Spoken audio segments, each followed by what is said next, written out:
The following is a presentation of the Matt Talk Podcast Network.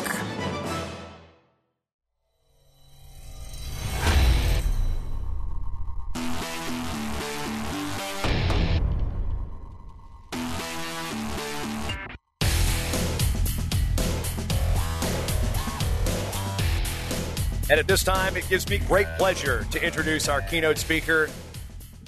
It's just personally a thrill to talk to this guy every time just because he's such a cool guy and done a whole lot for wrestling. As a wrestler at Columbia and eventually a team captain, and our keynote speaker, Andy Barth, has done much more in his life for wrestling after leading his college team. He was the men's freestyle team leader. Leader is a theme here for the 2016 Olympic Quadrennium. The co-founder of the Titan Mercury Wrestling Club, which I think his sanity is tested every day dealing with Wayne Boyd. He helped found Beat the Streets Los Angeles. Mike's laughing because he knows exactly what we're talking about. He made sure to provide opportunities for athletes and others to lead as well. He's been a longtime supporter of the NWCA's Leadership Academy, and through his support, the program has enabled over 650 full scholarships for our CEO leadership programs, helping train those coaches for our over 200 new college programs that have started since the year 2000, with more on the way. Contributed the single largest donation in the history of the National Wrestling Hall of Fame with its Wrestling Beyond Walls campaign. That was 7 figures, folks. That ought to tell you the type of generosity and passion this man has for wrestling. As part of his Wrestling Beyond Walls campaign, of course, there's the donation. Of course, as a Columbia grad, endowed the Wrestling Coaches Program. So when you're the head coach at Columbia Wrestling, you're the Andrew F. Barth head coach of wrestling. And with that, our keynote speaker, Mr. Andy Barth. Thank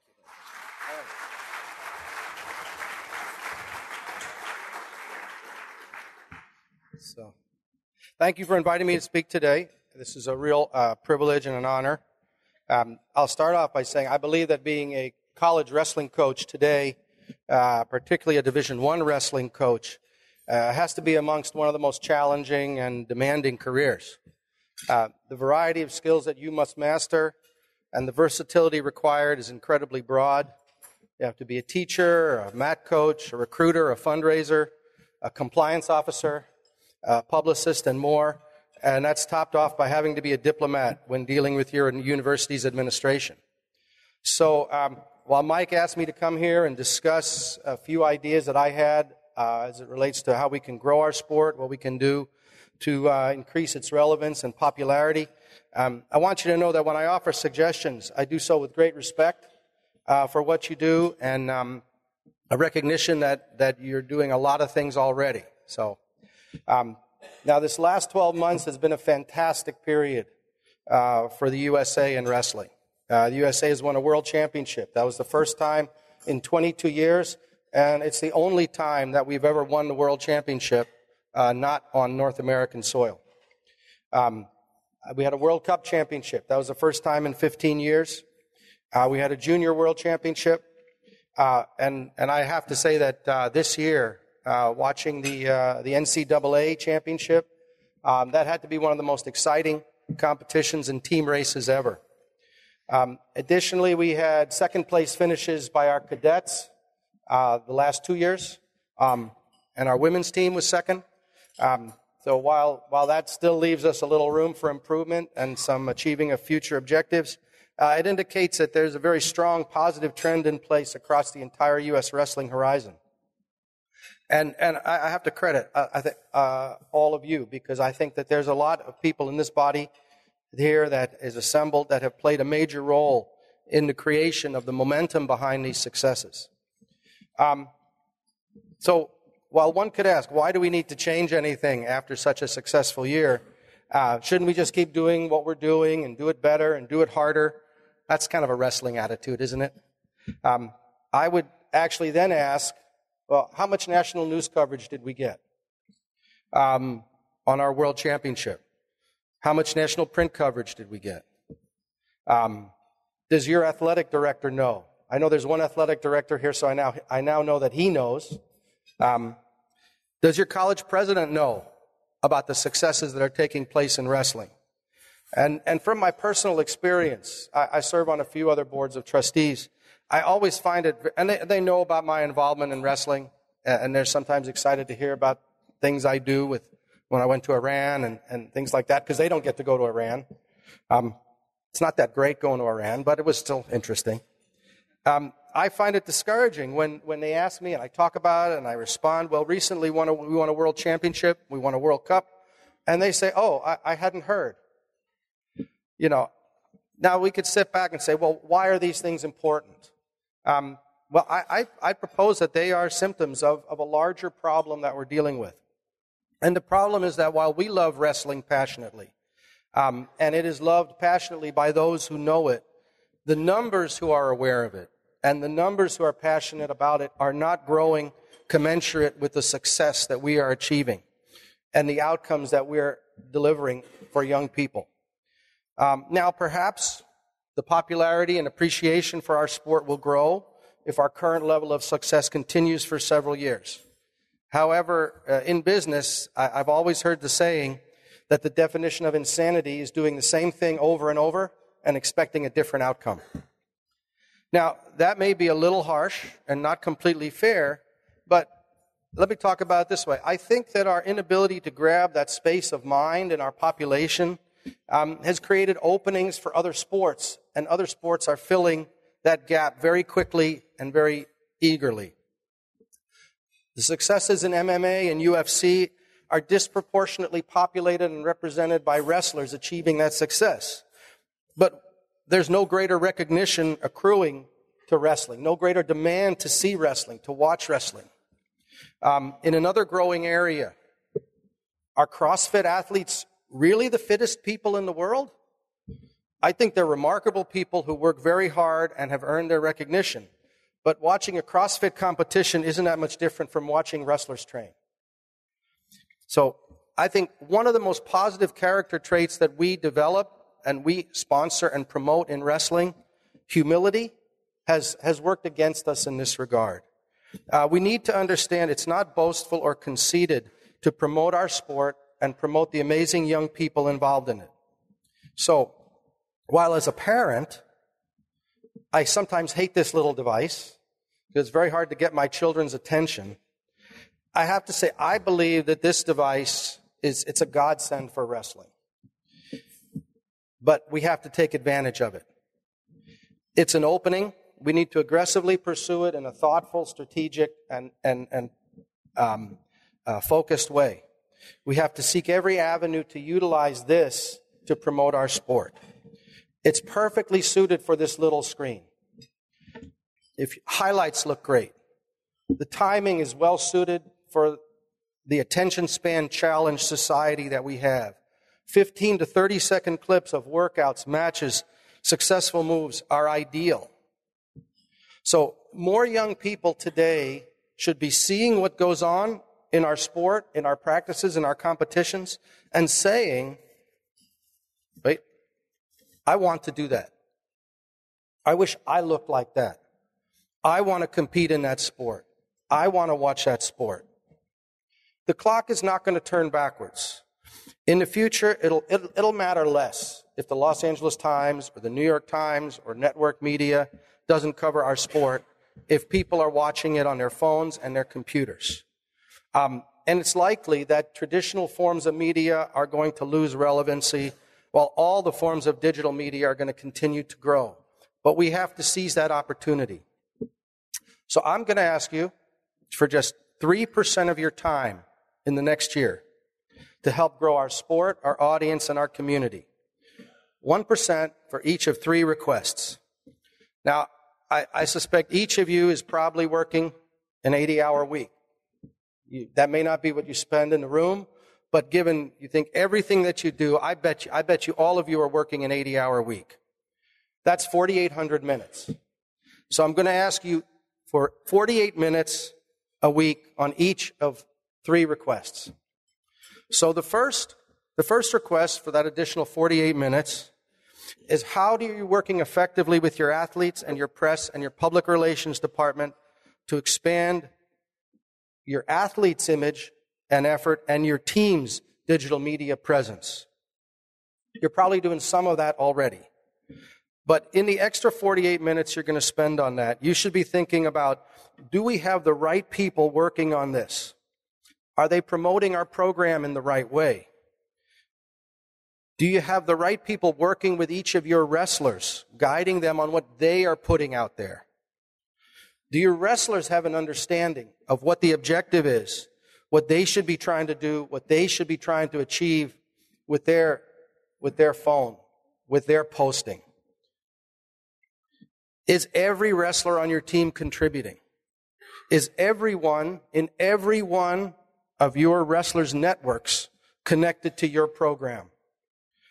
The effort to grow fan awareness and to get the word out about your program should not be a residual or a passive effort, but it should be an active, focused one that also will need to evolve as digital media does. So, my second request for the next 48 minutes a week is that I want you to think and be willing to work, be willing to go beyond your program. Be willing to think about what you can do to broaden the appreciation and image of wrestling. You know, we can't think that that's someone else's job or that someone else will do it. It's our sport. We have to own it. We need to recreate the energy and focus that existed during the crisis of 2013 around Olympic wrestling, around the threat that the Olympics were going to drop wrestling. At that time, in response to every survey that came out, asking in various ways which sport should be saved, wrestling won. Wrestling came out on top in every one of those surveys. When wrestlers work, no one can outwork a wrestler. I've seen what we can do as a unified community, and it's an amazing thing. We'd have to be aligned in that regard.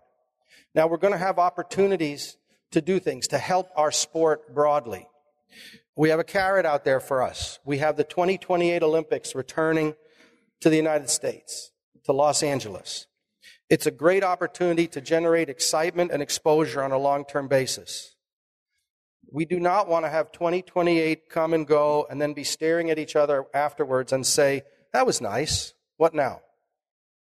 We have set up a committee that I'm chairing. We're working on a strategic plan to identify, desired legacy results following the Olympics, and also to try to bring major wrestling events to Southern California, in a scheduled way in advance of 2028. By increasing awareness, activities, and excitement, we hope to have some lasting legacy for wrestling from the 2028 Olympics. So here's one specific way that you can go beyond your program, beyond your specific efforts, and one avenue to help. Every major wrestling event and accomplishment should be covered and spread to and by your network, this network that you spent the first 48 minutes creating. How many of your wrestlers or programs posted about the fact that the United States just won a major tournament in Turkey? We won the Yasir Dogu tournament in Istanbul just a couple weeks ago. Did anyone make a mention of that? Did anyone reach out to your network to help them understand what's happening to wrestling in the United States as a whole? How many of you are going to be posting about the World Championships in October? Okay, probably a few more of you than about 2 minutes ago.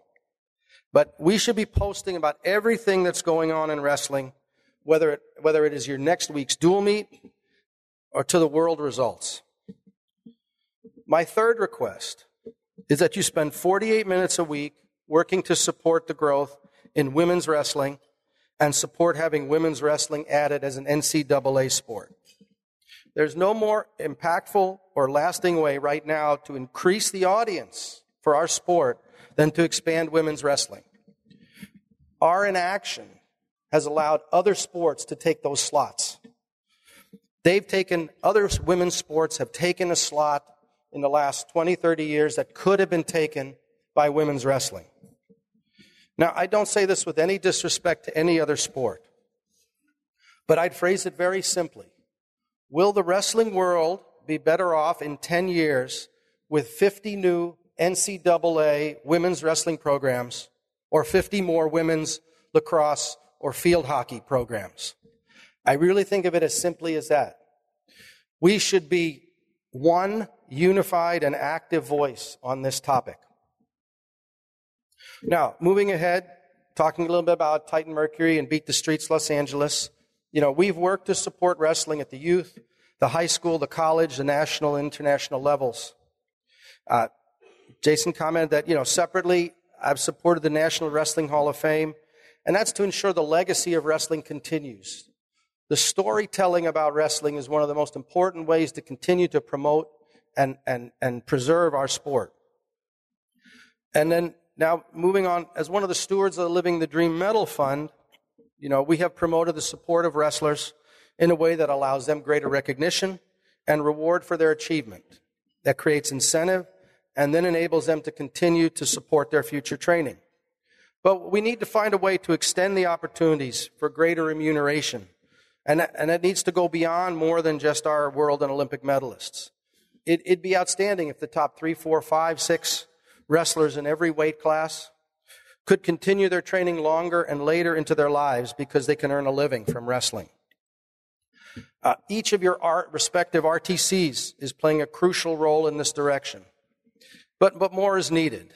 One piece that we're looking at that my good friend Wayne Boyd and I want to do with something that we're calling the American Wrestling League. We want to find open slots in the calendar, which isn't easy. We want to create exciting events that will allow more of our U.S. wrestlers to generate income in a sustainable and repeatable way. Now, granted, this will help our top wrestlers more, but that is who people want to see wrestle. People want to see the top 3 or 4 wrestle each other. They want to see some of the matches they didn't see at the World Team Trials. They want to see rematches up to a point. They also want to see, hypothetically, number 1 at 65 wrestle number 1 at 61, or number 1 at 97 wrestle number 1 at 92. We're going to start with wrestlers in the United States because that's who's best known to our audience. Now, while we want these events to be commercially successful, we're not looking to personally benefit financially. We want to cover our costs of production and promotion. That'll include a fee to the wrestlers, $2,500 to each eligible wrestler, and then a prize, $5,000 for the winner. If we have a profit, we'll share an additional portion with the wrestlers and put a significant portion aside to support the league. We will focus on freestyle rules. But just as college and pro football and basketball and major and minor league baseball have some slight differences, we may make some minor changes to enhance excitement. What's an example of that? We could change the tech fall level from 10 points to 12 or 15 points. Make longer, more exciting matches, and maybe we see a comeback or two that's pretty impressive. Again, if we can be successful commercially, we will grow events, and we'll create then a compact league schedule. We'll transition from individual events to team dual meet competitions. We want to validate that we can produce wrestling events that generate a profit and then move to a dual meet type of competition. These are more exciting and are likely to create more enduring fan connections. We'll probably start with 4 to 6 teams, and then that'll allow opportunities for the top 6 to 8 wrestlers in every weight class to be participating. It'll require a 4 to 6 week window in the calendar. We want our leading wrestlers to be involved, and it's been the indication to us that they want to be involved. They actually want to coach, manage, and actually even own teams. So this is what Wayne and I have been working on in regards to the American Wrestling League. We thought we had a good date for our initial event. It was 2 months after Final X, and it was 2 months before the Worlds, but it was felt that still created too much risk. We want to do this, and it's important that we do this with the full cooperation and support of all the various involved bodies in wrestling. And so now we're looking for a later November date. I think that brings you up to date on what we were doing there. Again, I want to thank you for allowing me to speak. And Mike said we can take questions until I get thrown off the podium here. So, yeah.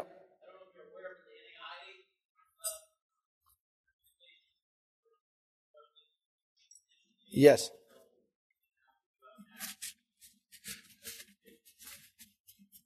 Yes. No. I am, but I think that, and it's terrific what's happening there.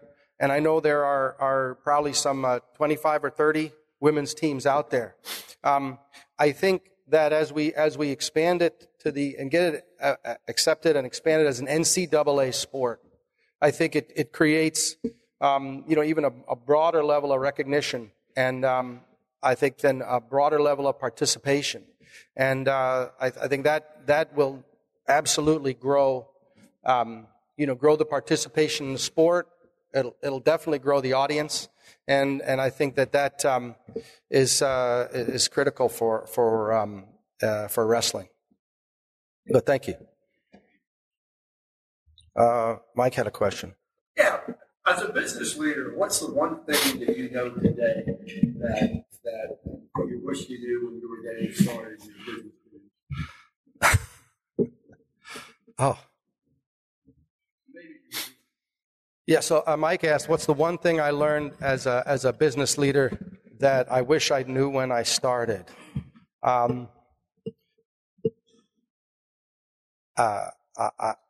Just how much competing in wrestling prepares you for the business world.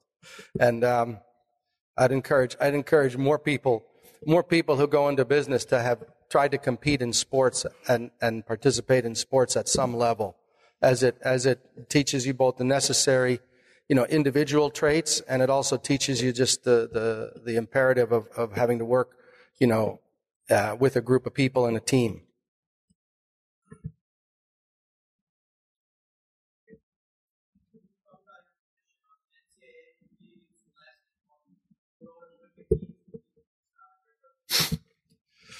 So my personal feeling is that it would be, I think it would be a good thing to, over a long period of time, to gradually try to, harmonize the rules.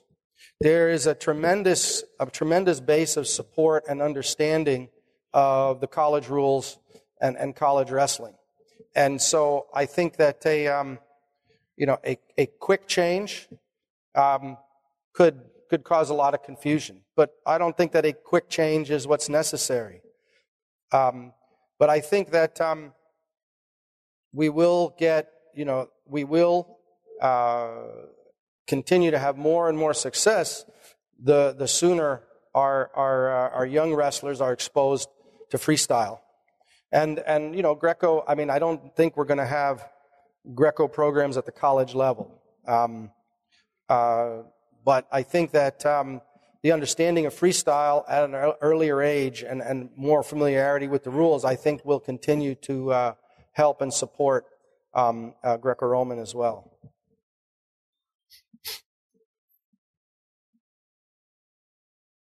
Oh, hey, Kerry. Can you talk a little bit about the work-life balance?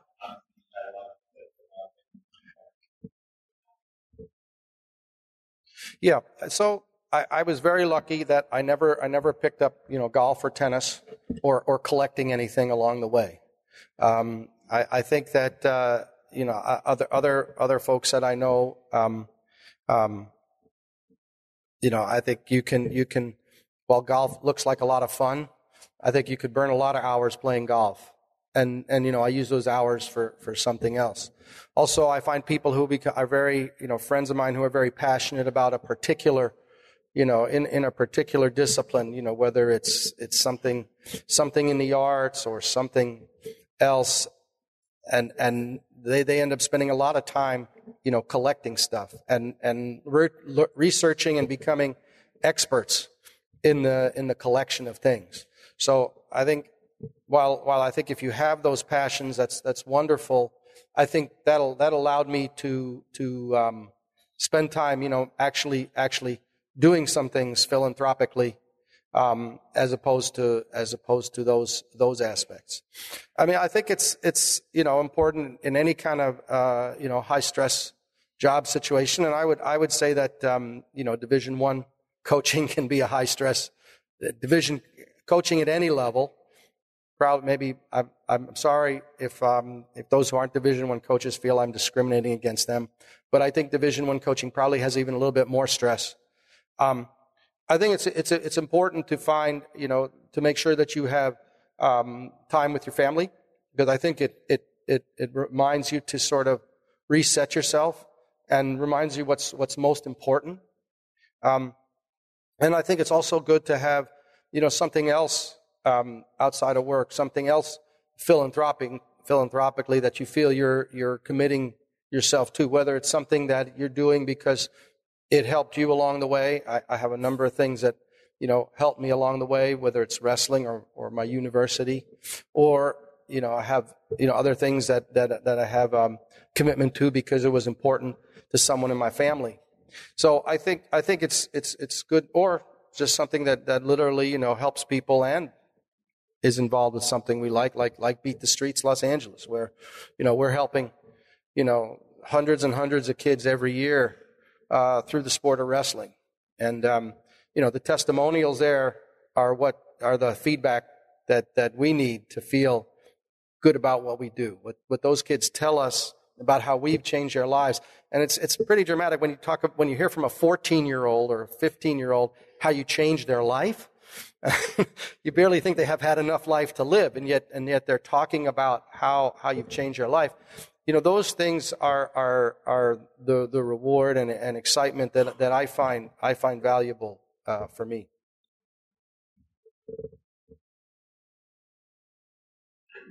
Oh, sorry.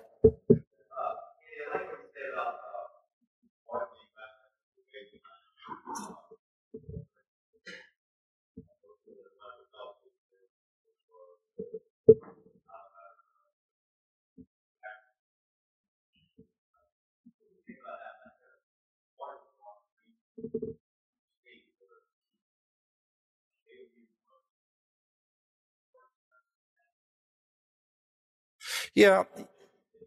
Well, I think we could use more marketing arms. I don't know that that the state border is the sort of the be all and end all to divide things. I mean, I think someone in I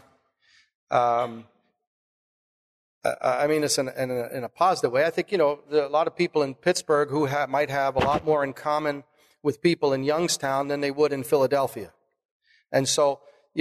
Regional. I think regionally you could do that, but I think absolutely it should just be set up to have more marketing, more presence, more posting about wrestling, and I think it works.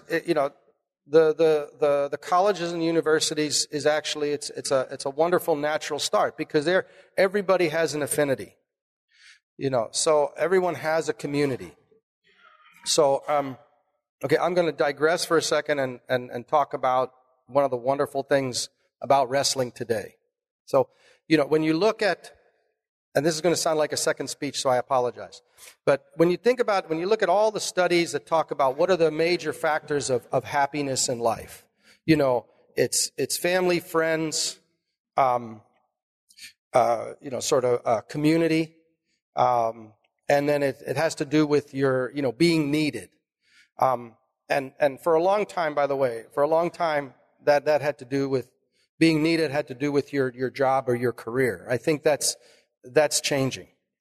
But, I think, so you create those, having fulfillment in those areas, family, friends, community, and being needed. I think they create, happiness, in your life.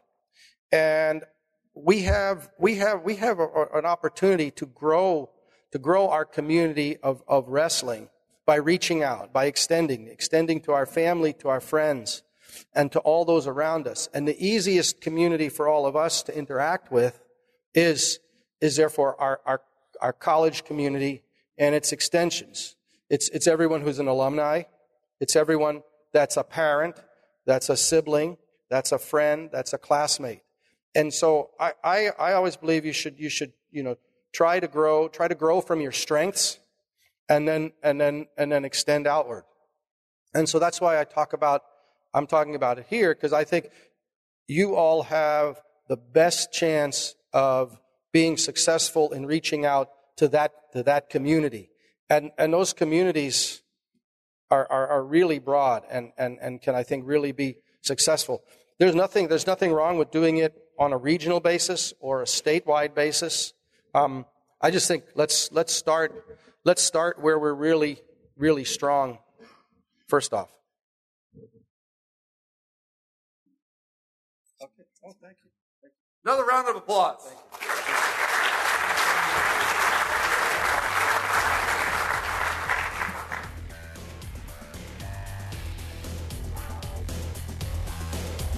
The Short Time Wrestling Podcast is proudly outfitted by Compound Clothing. Shirts, singlets, custom gear orders, everything you need. Call up Cliff and the crew at cmpteamwear.com. First time listening? Well, you can change that by going to mattalkonline.com/getshorttime to subscribe on Apple Podcasts or listen on your favorite podcatcher at mattalkonline.com/listen. This show is part of the Matt Talk Podcast Network. For more wrestling podcasts, head over to MattTalkOnline.com.